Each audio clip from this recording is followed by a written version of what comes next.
Welcome to USA Global TV and Radio, where our mission is to provide education, entertainment, hope, and inspiration. USA Global TV and Radio connects you with experts and audiences all around the world every single day to help you succeed in business and to live a richer life. Visit us at usaglobaltv.com to learn about career and life-changing training and mentoring programs like the Listening Mentor. Subscribe to our newsletter to stay informed about our special programs and offers. Discover how you can become a guest on one of our shows or a host or producer of a USA Global TV and Radio show of your very own. That's USA Global TV and Radio, where the doctor is always in.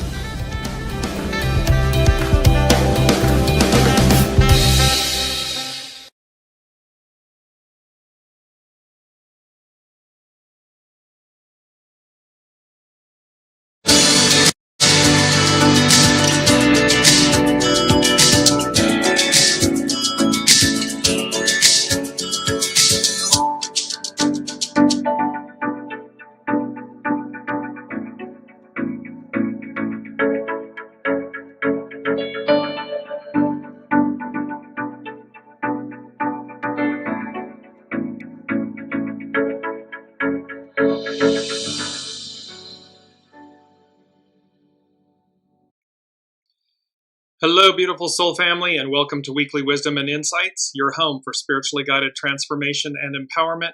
I am your host, Dearjames, and together with the unseen, spirit, source, and symphony, we look at the current energies, the intuitive wisdom and insights, and we go as guided.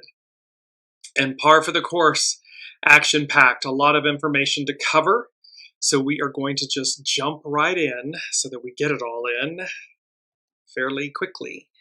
All right. So again, it's January, it's a 1 month, so it's the creative, it's about taking initiative.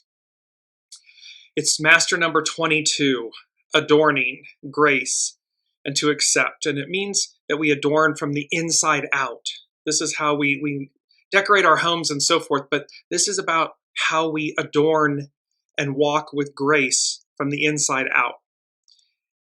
It's a 9-year all year long, so it's small restraints, surrender. We keep surrendering to our soul source connection, to our soul.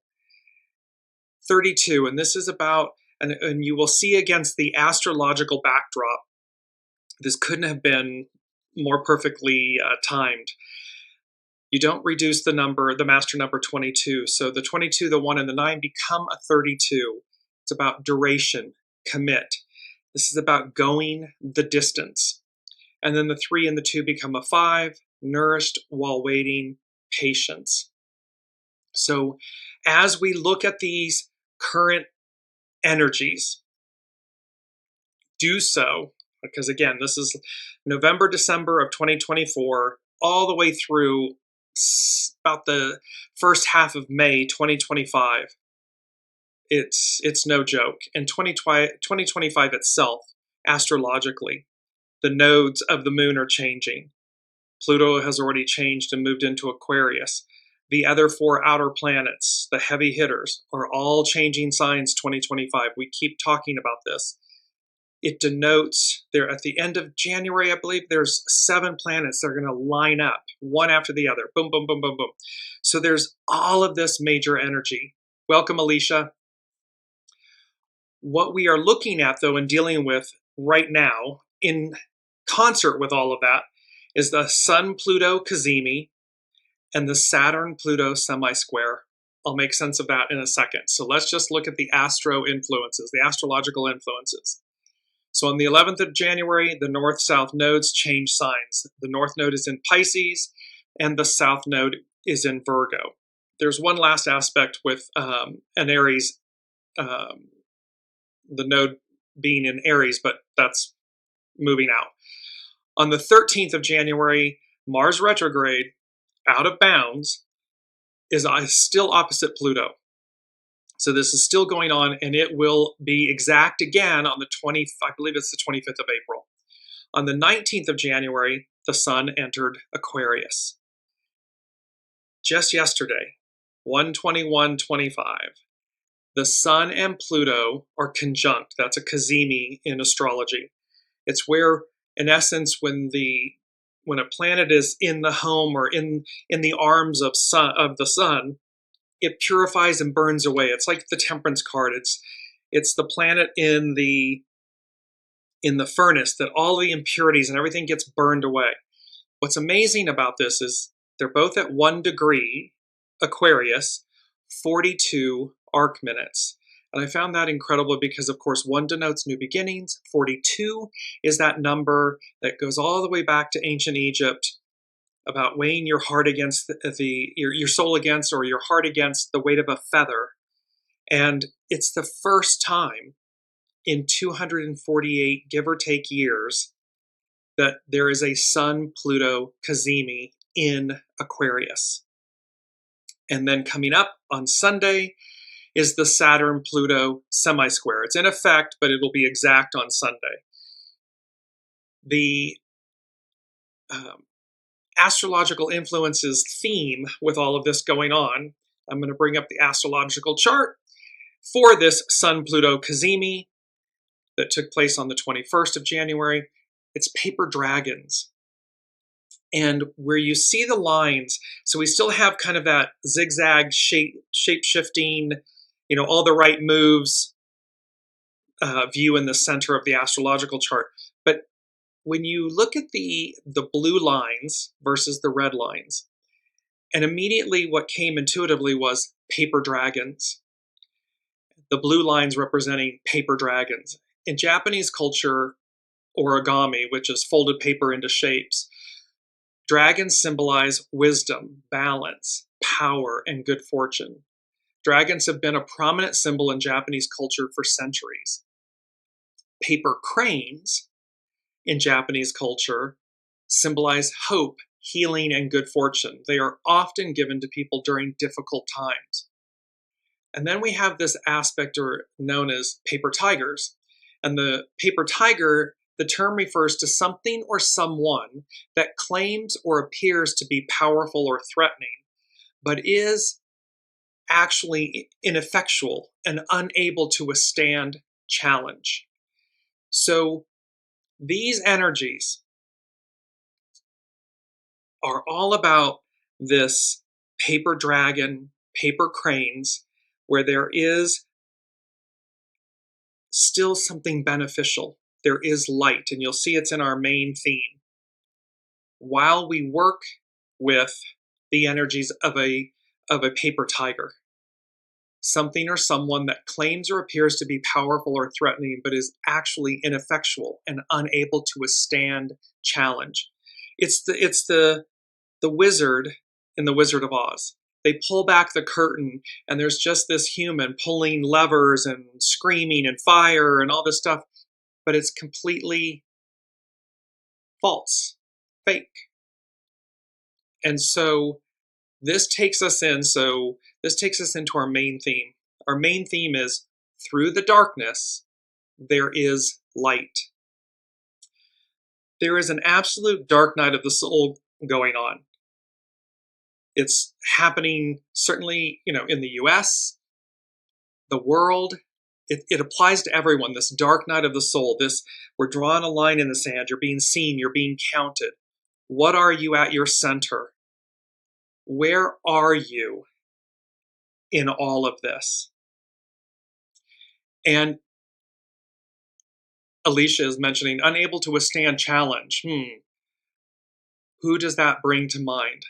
Yes, there's many, again, worldwide, many influences. Because again, when people in power wield power in a demonstrative way, it demonstrates their weakness. If you have to yell and scream and holler and again, be so demonstrative in a negative way, it demonstrates your weakness, your fears, your insecurities, and how your shadow is controlling you. So bear that in mind for ourselves individually and collectively. Any people in positions of power, it can be a boss, it can be a supervisor, it can be a world leader. It can be the head of an institution, a government. When you wield power from a place of shadow, it identifies your weakness. You're weak. There's no other option on the table. Because when power is wielded properly, correctly, and it's one of our quotes, and this is, the finger of God touching Adam. With great power comes great responsibility. It's a quote by Voltaire. With great power comes great responsibility. We are all custodians of our individual souls and our collective souls. Do unto others as you would have done to you. And so with this great power, the divine has bestowed upon us divine power. How are we choosing to wield it? In our individual lives, our personal lives, in our communities, in our governments, our institutions, our businesses. And look, it's simple to see. When someone wields power with the greatest responsibility, the greatest care, that individual is raised up so high, and people are endeared to that person. They support and love that person. They follow that person. They want for that person. Because in return, that is what that person that's in a position of power is offering. They may be the one that's leading or in charge, but they do so with grace and responsibility and a conscientiousness for the whole, for the greater good.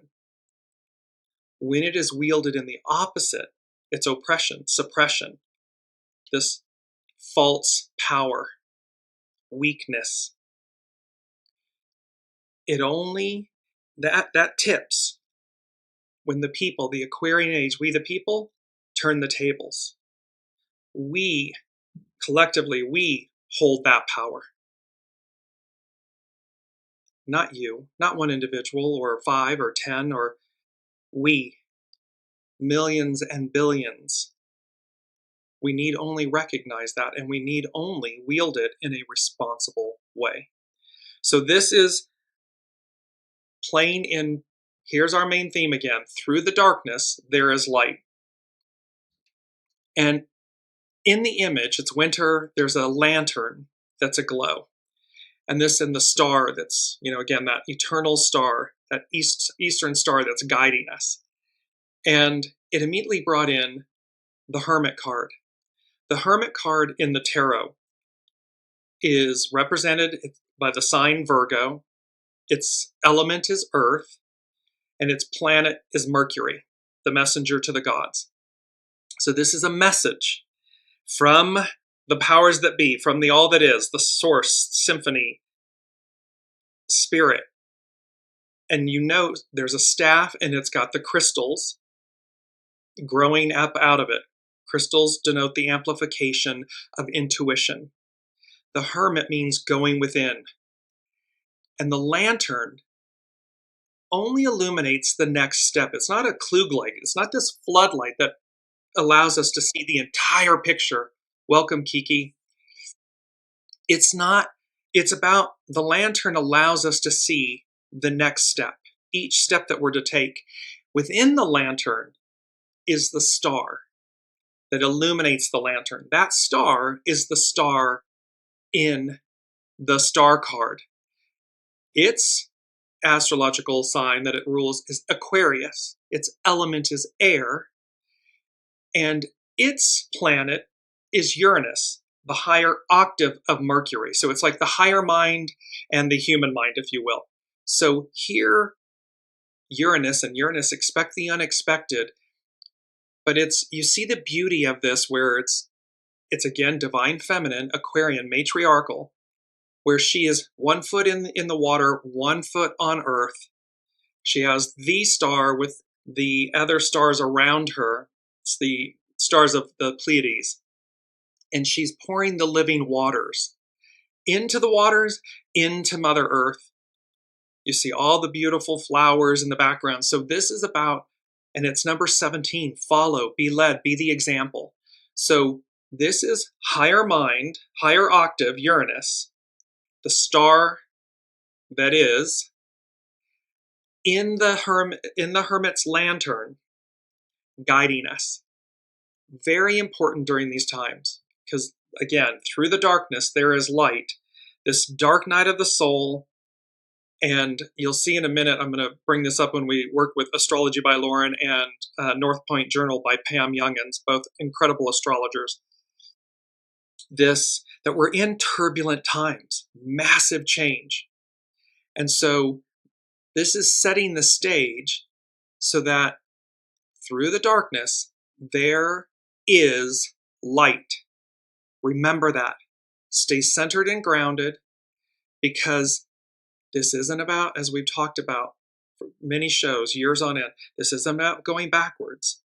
This is about that final hurrah where you get to the, to the Emerald City, and they go to see the wizard, and they pull back the curtain, because of course they're told all along in The Wizard of Oz, they're told, Dorothy and the Scarecrow and Tin Man and the Cowardly Lion are told, oh, you go to the wizard to get what you need. But what you ultimately find out is that the wizard is an illusion. This person or thing outside of us that's going to quote unquote save us is an illusion. And that you had everything you needed all along. It's within us. It's ever present. It is our soul source connection to this higher octave, the higher mind, the master weaver, the all that is, source. That is innate within each of us. It is not outside of us. And thus, we save ourselves. So now let's look, because the first thing, I'm going to start with the Sun-PLUTO CAZIMI in this Saturn-PLUTO semisquare. So we're going to go quickly first to Pam Youngans' North Point Journal. And Pam says, the Saturn-PLUTO cycle. Saturn and Pluto aligned in Capricorn in January 2020, marking the start of a new synodic cycle between the two planets. That conjunction began a 33-year period in which humanity, and each of us individually, is gaining a clearer understanding of our true source of power and authority. It's within. It is not outside of us. It is not some leader, government institution, or so forth.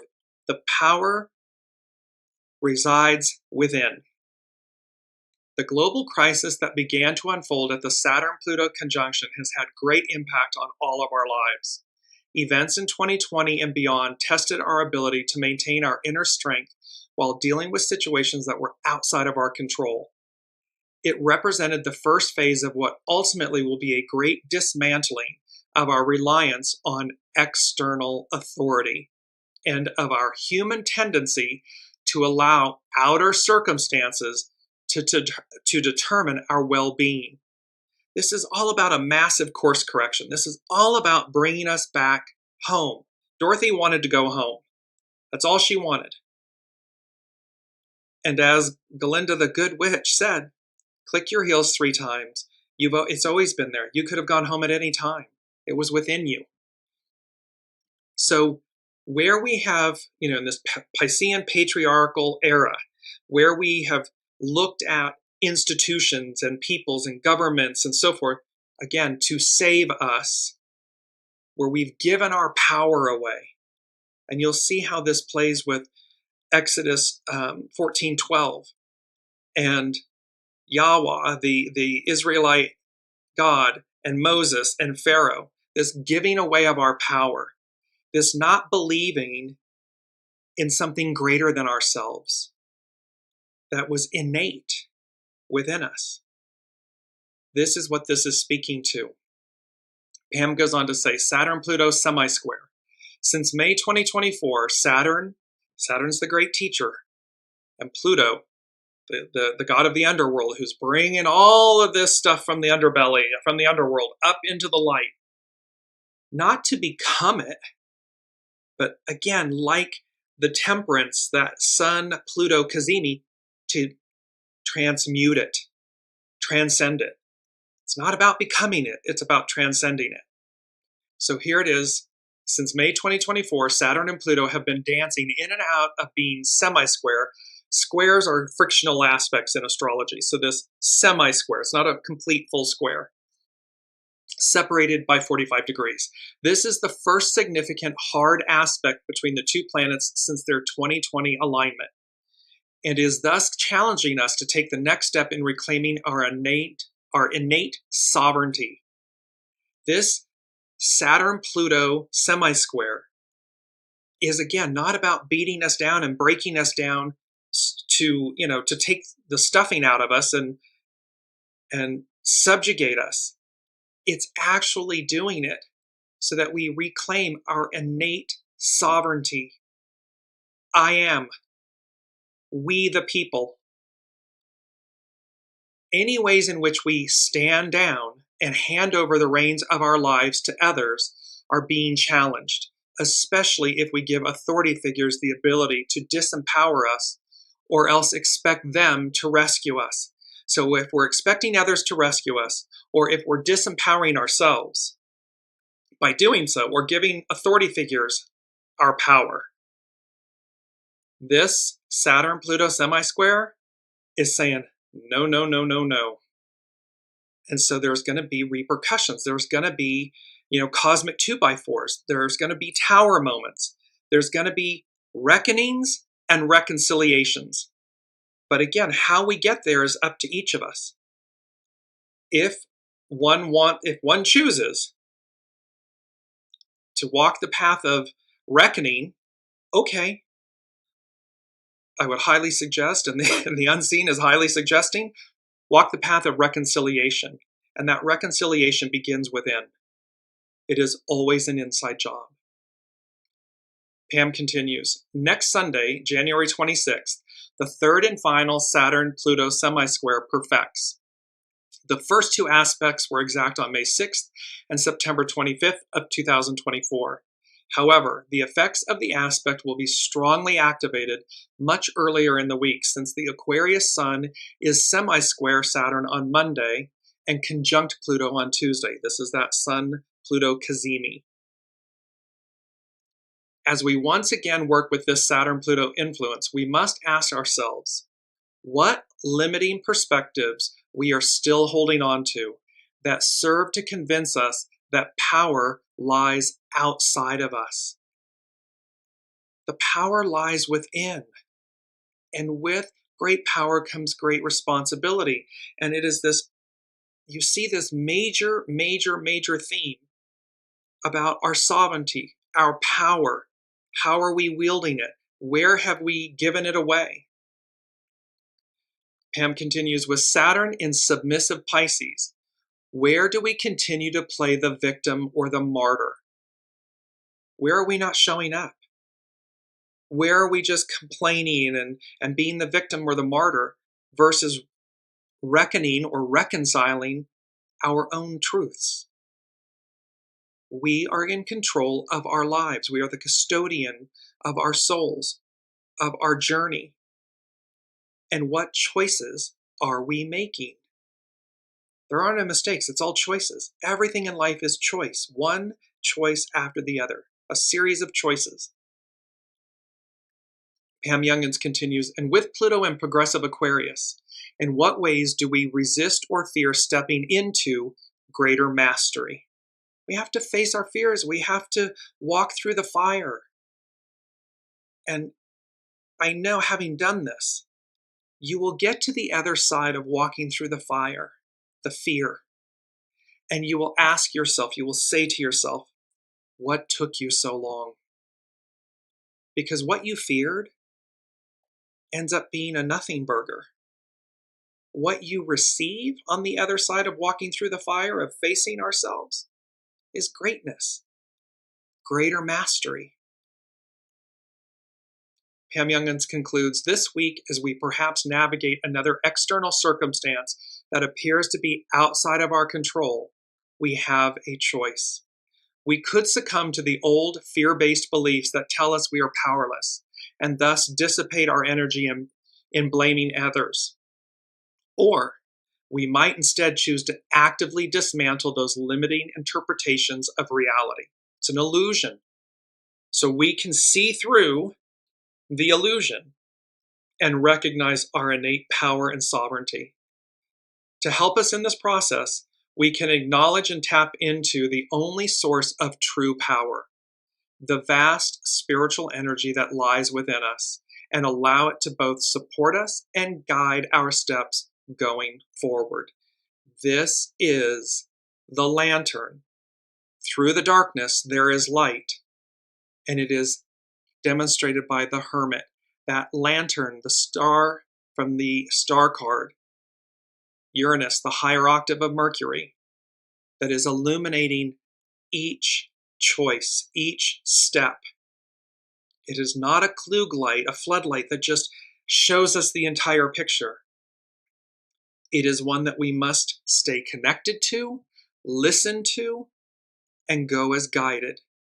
In that, it supports us and guides us forward. The first thing the unseen said about this Sun-PLUTO CAZIMI and the Saturn-PLUTO semi-square, this moment in time, again, November of 2024 through mid-May 2025, they said, quote, "We interrupt your regularly scheduled programming." This is a major interruption. This is breaking news. This is not business as usual, life as usual. Because what it's doing is it's interrupting the status quo. It's dismantling the status quo. It is shaking us. It's the mandrakes in the Harry Potter where we are being pulled up out of the tiny little pot and transplanted into the larger pot so that we have growth and expansion. Is the process painful? Evidently, possibly, because again, we have choice. 8 billion souls, humanity, has the ability to choose a higher octave. We can choose it every single day, individually and then collectively.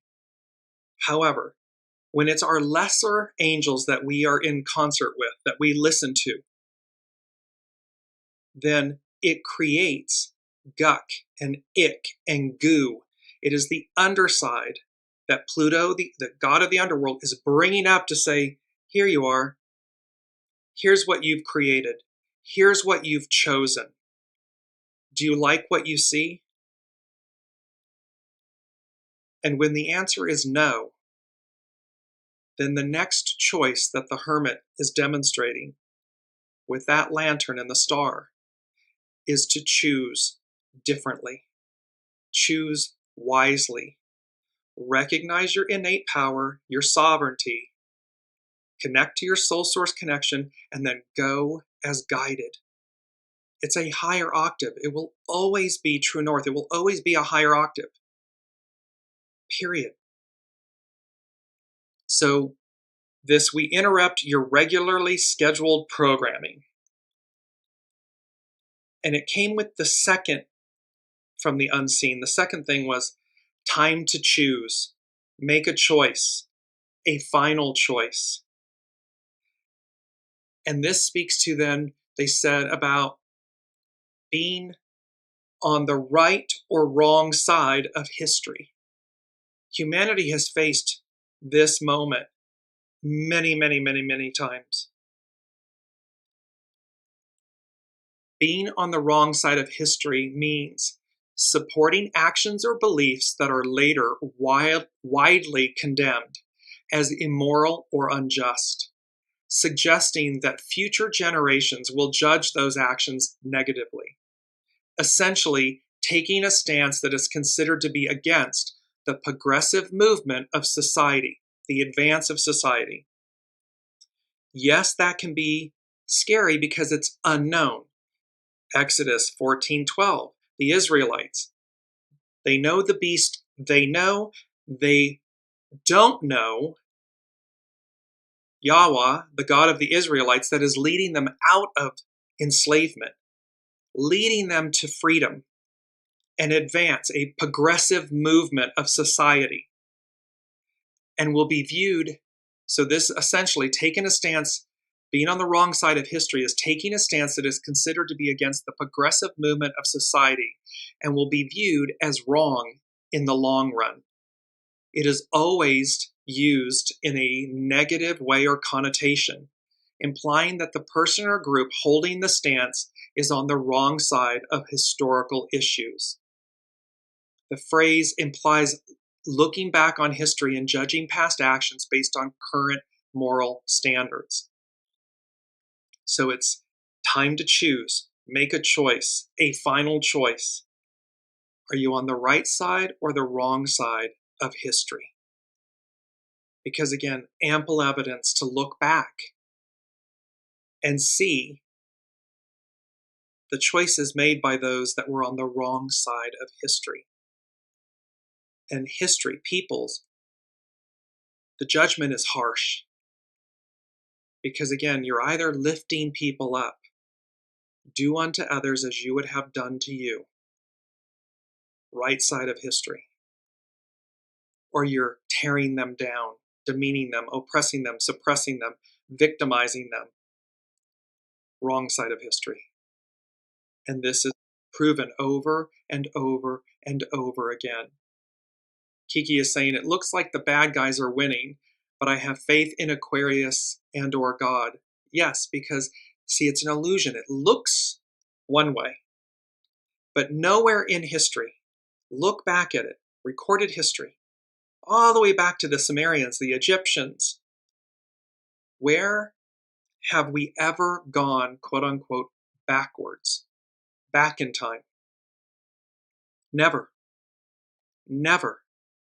Biblically, every time something was illicit, shadowed, less than good, it was wiped out, removed.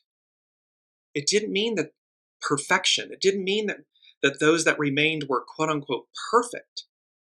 What it meant was there was a removal of what had become so ingrained in shadow that their distance from the light was so great that it was removed over and over and over again. So it's an illusion, to Kiki's point.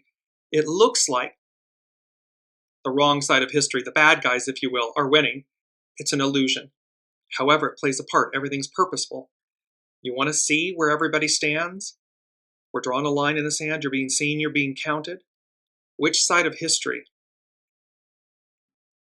are you on? It's a choice.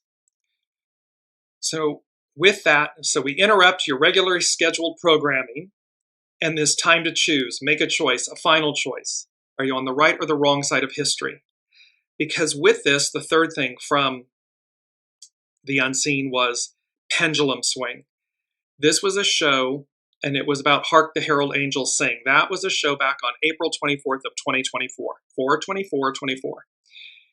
And the unseen said, for this week with the energies, pendulum swing. Very, very bold, underlined, capital letters. It's only a matter of time. So this pendulum swing, something happens between now and the end of the second week of May, middle May. Something happens that causes a massive pendulum swing. It's only a matter of time. And then the unseen said, quote, we now return to your regularly scheduled programming. So there's an interruption, and then there's a return. It's like in a broadcast. You know, you're watching your favorite show, and all of a sudden, the news breaks in. We interrupt your regularly scheduled programming. They share with you what's going on, what happens to be of great importance or whatever. And then afterwards, we now return to your regularly scheduled programming. So again, November to mid-May, something within this window. And we're witnessing it right now on world stages.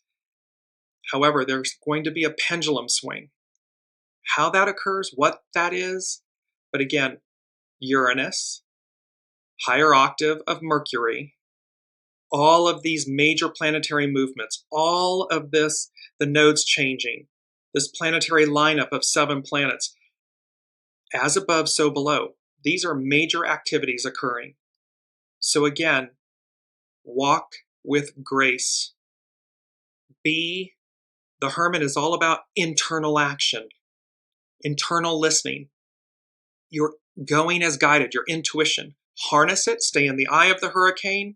Do not get caught up in the chaos and the confusion and the shadow that's taking place, so that you're on the right side of history and you find that you're delivered. You find that your faith was greater than your fear. This is so important. So now let's move to Astrology by Lauren.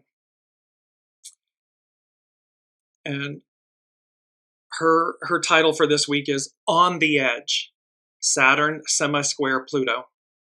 The challenges of change are always hard. This is a quote by Hillary Clinton. The challenges of change are always hard. It is important that we begin to unpack those challenges that confront this nation and realize that we each have a role that requires us to change and become more responsible for shaping our own future. See, this is about accountability, responsibility. With great power comes great responsibility. And this isn't, while she's speaking, Hillary Clinton in this quote is speaking to the United States, that we must unpack those challenges that confront this nation, the United States. This is applicable worldwide. This is applicable to all of us.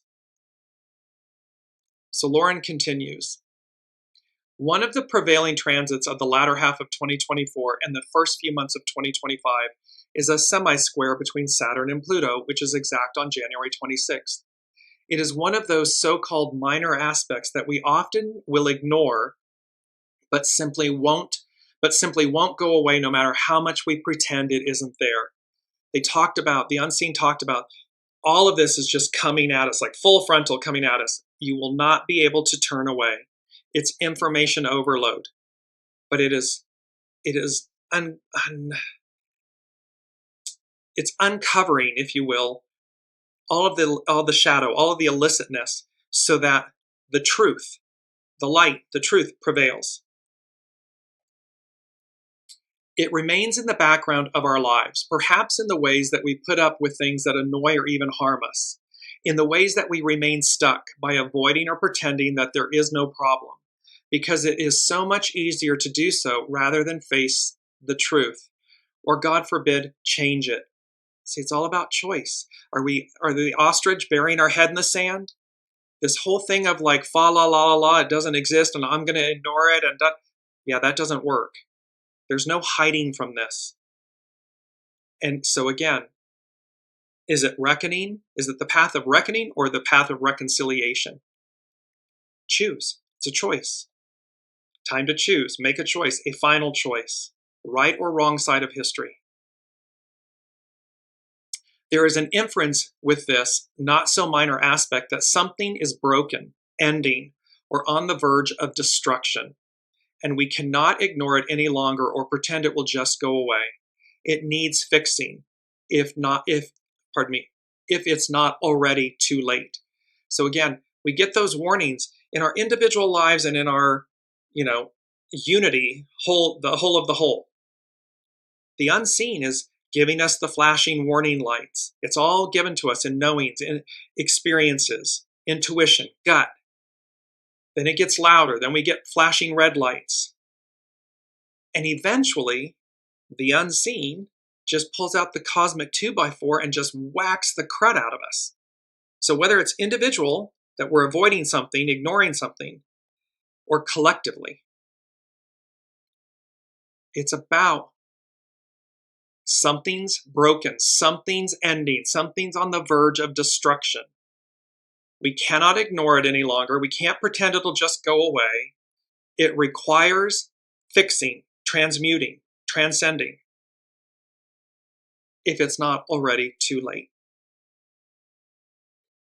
This week, so Astrology by Lauren, she continues, this week the sun shines a light on this situation as it enters Aquarius and forms a conjunction with Pluto. It is hard to ignore the elephant in the room when Pluto dives into the heart of the sun. This is the SUN-PLUTO CAZIMI. And the truth is laid bare for all to see. See, there's truth being laid bare. It's the sun, our life force, the greatest light, and Pluto, god of the underworld, bringing all this muck and guck and goo up that we've created. Humans have created this by their choices, by their accumulative choices. And so whether it's our individual lives or our collective lives, we each got here. We each made accumulative choices. And now the sun is with Pluto going, yeah, this dog, all of this muck and guck and goo, that dog don't hunt. That's not going into the future. It must, like the temperance in the forge, it must be, the impurities must be pounded out of it, released from it, so that what goes forward is pure. It's of a higher octave, a higher quality. Astrology by Lauren. Interestingly, the Sun-Pluto conjunction coincides with Inauguration Day here in the United States. This is when a former president returns once again to lay his hand on the Bible, which did not take place, and take the oath of office, thereby becoming the 47th president of the United States. Kudos to astrologer Austin Coppock, who pointed out that the last time the Sun and Pluto were conjunct on Inauguration Day in the United States were during the two terms of James Madison in 1809 and 1813. History may repeat itself. It will always be different, but we can look back at history. Who was on the wrong side of history? When did something like this occur before? So that we have the wisdom of past choices, of history, so that we can, in the present moment, choose wisely, differently. Astrology by Lauren, she goes on. So this was 1809 and 1813. And as Inauguration Day took place in March back then, as opposed to January in present day, the Sun and Pluto were in Pisces, not Aquarius. This was the president, James Madison, that started a war with Canada, which subsequently led to an invasion of Washington, D.C. by the British and the burning of the White House.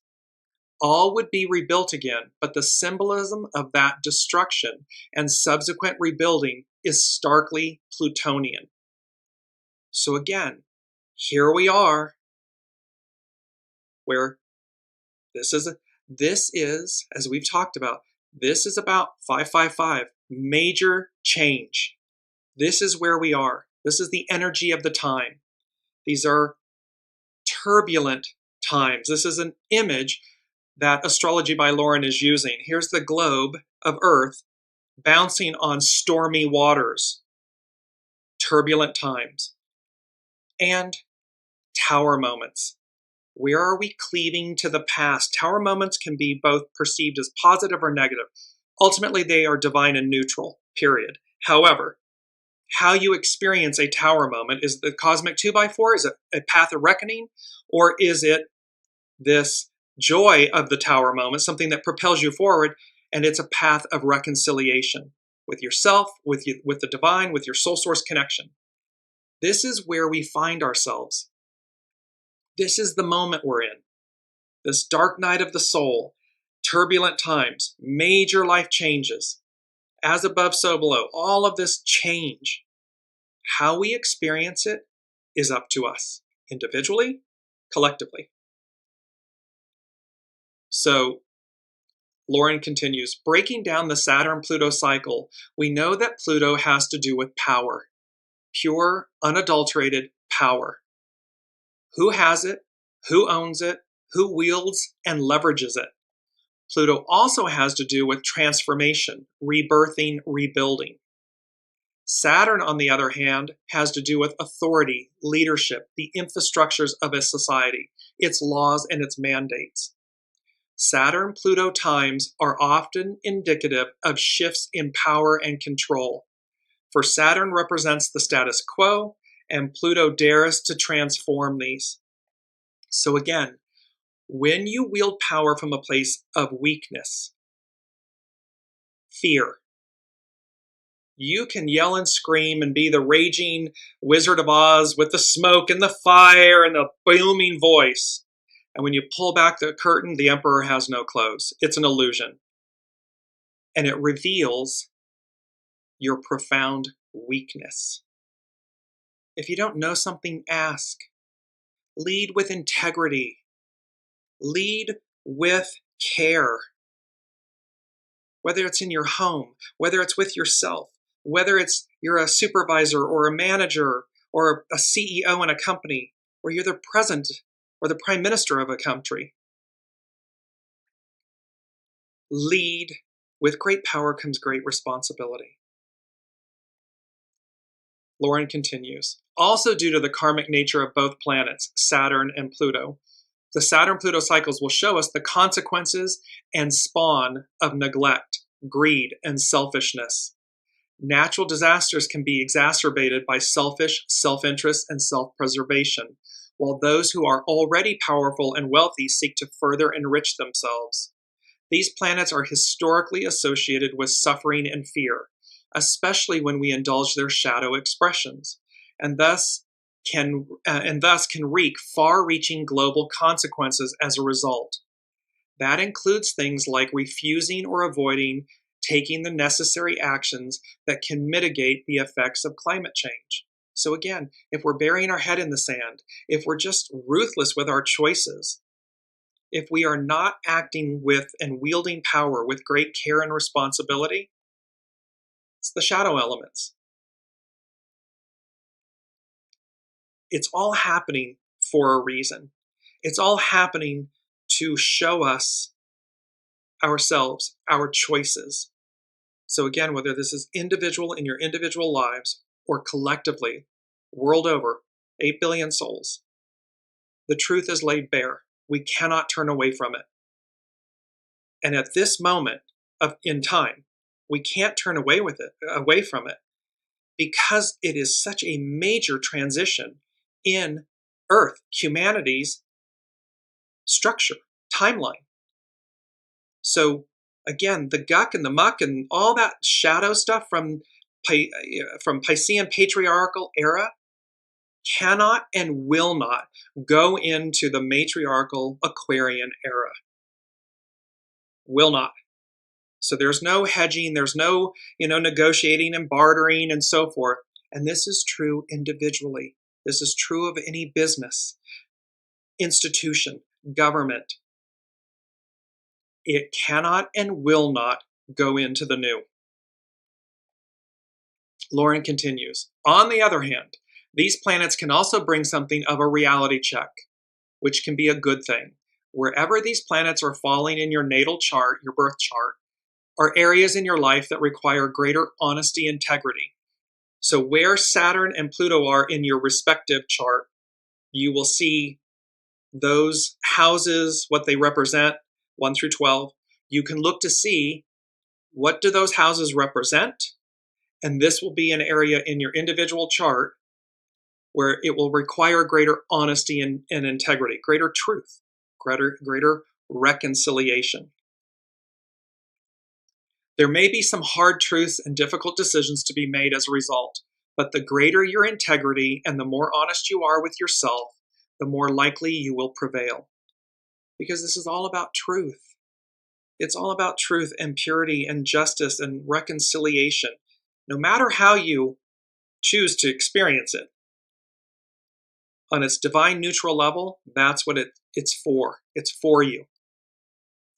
Lauren continues, Saturn-Pluto transits can sometimes feel like the destruction is imminent, or that we are going to see all our hopes dashed to the ground. But that is not necessarily so. Saturn-Pluto cycles can also be about long-term and major commitments to things that can totally transform our lives. Commitment, vows, commitments, those that are coming up shortly with the hexagram 32. The semi-square is when we become that much more aware of the challenges and roadblocks that we are facing. Challenges and roadblocks are opportunities, period. It's about seeing something through the illusion for what it truly is. What is it there to do for you? Saturn-Pluto transits are also about survival and then rebuilding. Think of the destruction wrought by the fires in California these past weeks and the devastation in Gaza wrought by war. Saturn-Pluto can also give a tremendous resolve. We need that resolve. This is about changing the hard stuff. Things like old habits, old assumptions, things that we take for granted about ourselves and rarely address. It's like, what are the stories and the scripts and the truths and the masks and the identities and the labels that we are telling ourselves that smother our soul source connection, our light, our sovereignty, our innate power? Lauren concludes, do not allow your inner fears, demons, and self-doubt to dissuade you. If there are roadblocks ahead, opportunities, think of them as speed bumps and reality checks. Saturn-Pluto people are the survivors, the ones who overcome, prevail, and can even change the world. There is great force in this transit. Therefore, respect it and use it wisely, and use it to face any of the hard stuff that you are hoping to accomplish in your own life as well. So, 4 from the unseen is there's far more going on than meets the eye. This time, this moment, this Sun-Pluto CAZIMI, this Saturn-Pluto semi-square, this Sun-Pluto CAZIMI, first time in 248 years, November to mid-May, there's so much. There's far more going on than meets the eye. And there's a difference between what we see. We had the Two of Swords last week or the week before. The Two of Swords, she's blindfolded. So there's far more than meets the eye. We are being asked, it's the Hermit, we are being asked to see with our internal eyes, our internal wisdom, our soul source connection, not our two physical eyes that can see what they want to see, ignore, barter, negotiate, procrastinate, bury our head in the sand. There's far more going on here. It's number 4. It's foundational. This is foundational. So it's big. Welcome, Olivia. So, and this, as we come into hexagram 32, and this is with Carrie Hone at cafeosoul.com. Number 5 from the unseen. They said, going the distance, commit with an exclamation point. So again, this is playing the long game. This is playing chess, not checkers. This is strategic. It's number 5. It denotes change. So going the distance, commit. And this is where hexagram 32 is duration. Its action is commit. Its hidden influence is determination, breakthrough. So it's for us to be determined to get to the other side. Not to go backwards, but to get to the other side, to the world before us. The golden age, what came before us and what's before us. And its underlining cause, 42. There's that Sun-Pluto CAZIMI, 1 degree Aquarius, 42 arc minutes. Its underlining cause, hexagram 32, is 42, increase, expand. This is about increasing us, expanding us, allowing us to experience an octave of self that we have yet to realize, yet to experience. And again, think back. Before black and white, there was no picture. So we go from no picture to black and white to color. And where we're going is technicolor, where everything's alive, everything's interacting and speaking. So it's about going the distance, commit. This also brings up, before I go into hexagram 32, it brings up what I spoke about earlier, which is Exodus 14:12. So Pharaoh pursues the Israelites.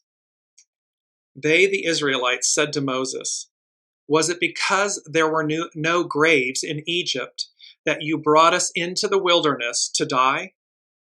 What have you done to us by bringing us out of Egypt? Did we not say to you in Egypt, quote, leave us alone so that we may serve the Egyptians? For it would have been better for us to serve the Egyptians than to die in the wilderness. But Moses told the people, do not be afraid. Stand firm, and you will see the Lord's salvation, which he will accomplish for you today. For the Egyptians you see today, you will never see again. There's this point about commitment to getting to the other side, a commitment to what lies before us. And just like in biblical times, in the Exodus, Yahweh, the Israelite God, parted the sea, brought water from rocks, manna from the air, caused many things biblically referenced to show authority and power. And because the people, the Israelites at the time, didn't see, there's no floodlight, there's no big Klug light showing. There's just the hermit with the lantern. Take the next step, take the next step, keep taking the next step. Because they didn't know the whole picture, what they said to Moses and God was in essence, well, and flatly, we were better off enslaved with Pharaoh. Why did you do this to us? Well, it's no different today. Where are we in a Piscean patriarchal era? And these institutions and the way of life and beliefs and everything have become so corrupt that we no longer do right by. It's not our best angels, it's our least angels, our worst. It's our shadow that we operate from. And because that beast is greater than the light of day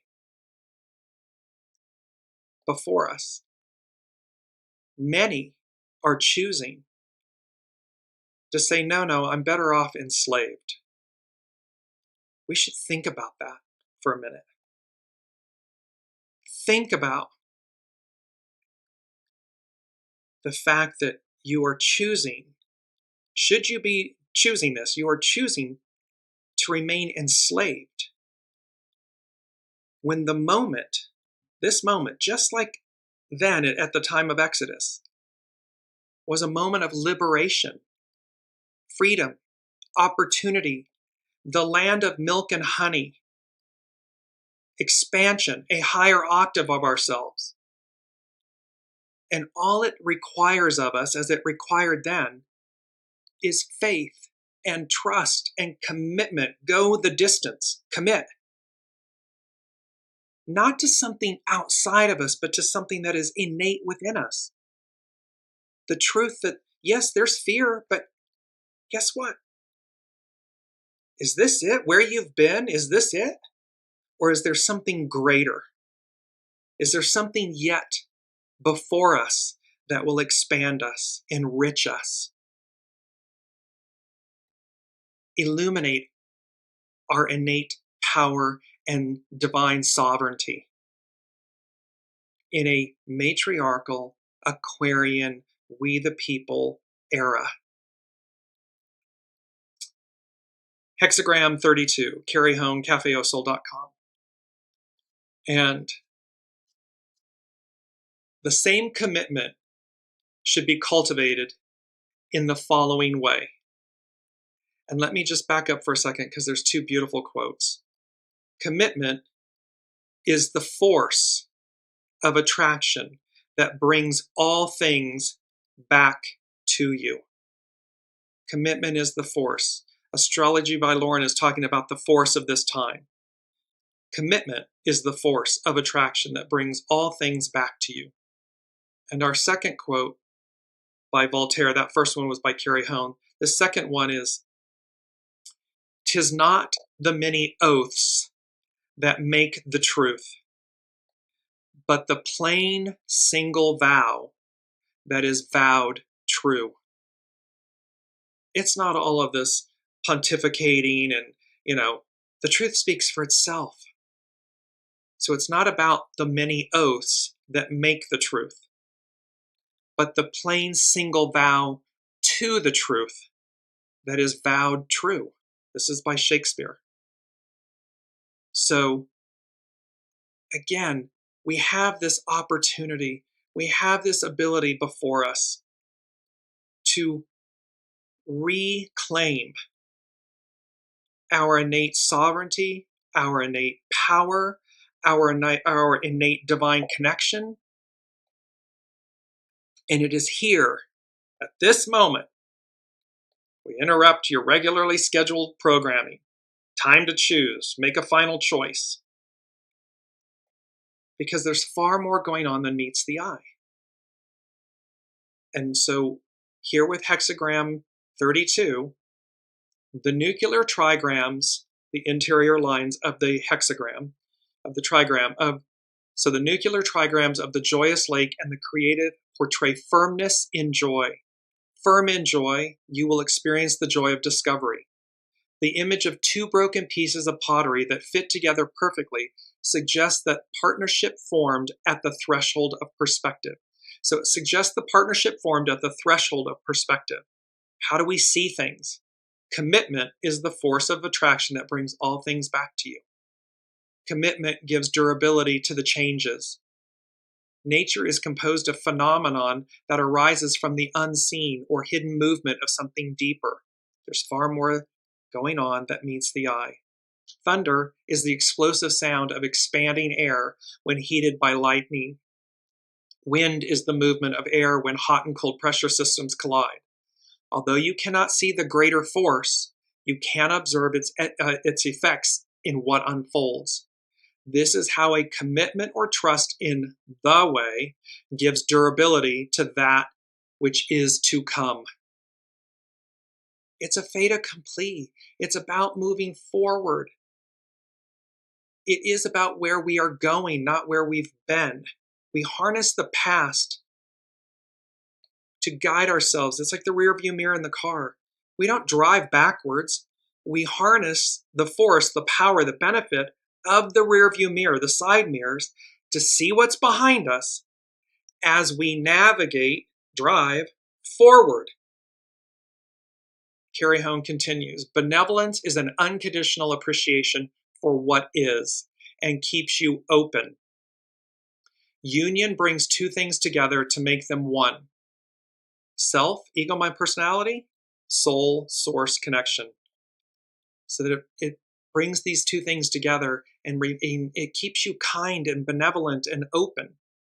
In this case, your inner perspective is joined with experience. Whether in relationship to each other or to events or to oneself, stand firm and do not change direction.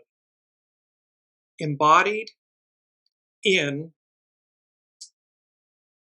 hang, which is, duration, so this committing.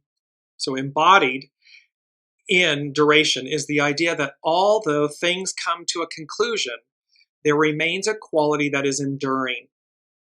A torrential storm can pass through a landscape, but what is firm will not only remain, it will be strengthened. The master said, it furthers one to have somewhere to go. Through movement, you can test your unwavering commitment in the face of adversity. So this is it's a powerful, powerful time to commit to your higher octave, your greater angels, to peace. It's number 6 from the unseen. Peace.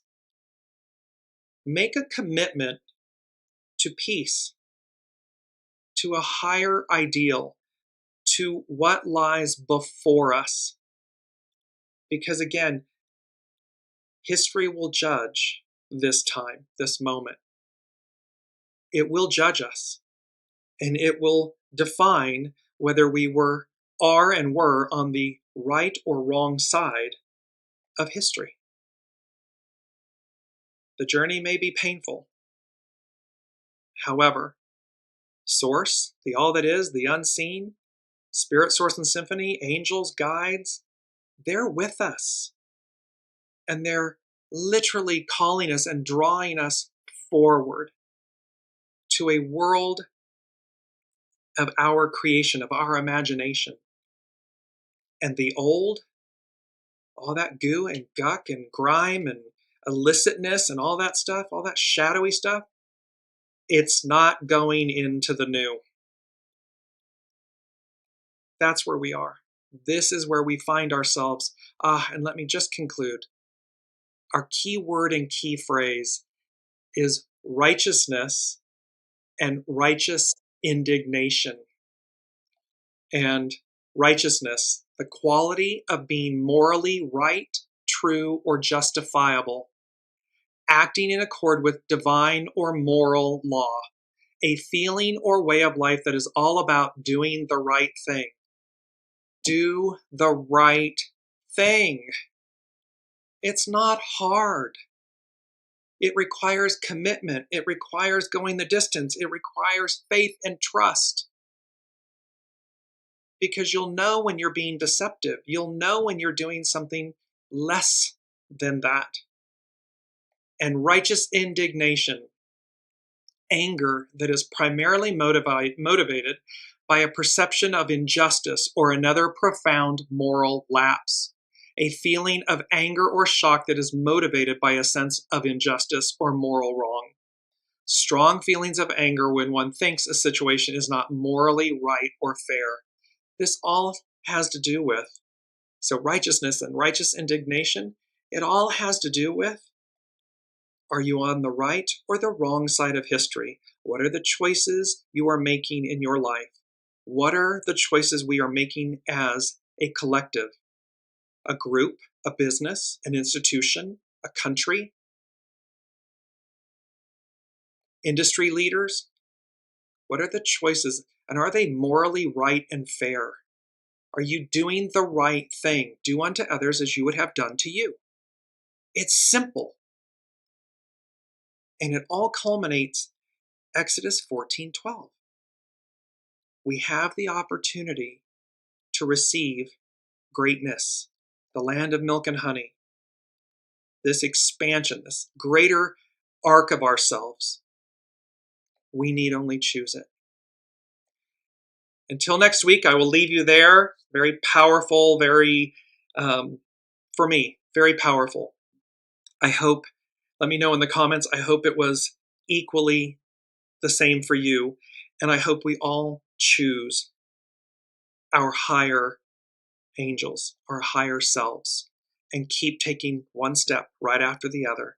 Put the image of the hermit, that beautiful lantern, put it up on your altar, put it up in your car, put it to remind yourself that at every step you have the ability to make better, higher, octave, pure, good, do the right thing choices.